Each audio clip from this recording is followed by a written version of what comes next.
Sumasahod na siya ng 6 digits monthly sa JC Dropshipping Business bilang isang direktor ng company. Pero, nag-resign siya para gawin din ng online business na ito.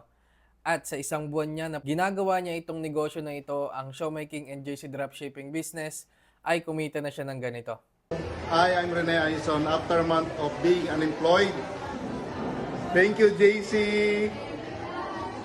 O di ba? Sobrang ganda nitong negosyo na ito na kahit director na mismo ng company nag-resign para gawin din itong negosyo na ito. At ang kagandahan ay kasama namin siya dito sa team namin mismo. At isa siya sa mga nag-guide sa amin para gawin ng tama ang negosyo at para kumita rin kami. Kaya ikaw, ano pang hinihintay mo? Yung mismong director nga ng company nag-resign para gawin ang negosyo na ito.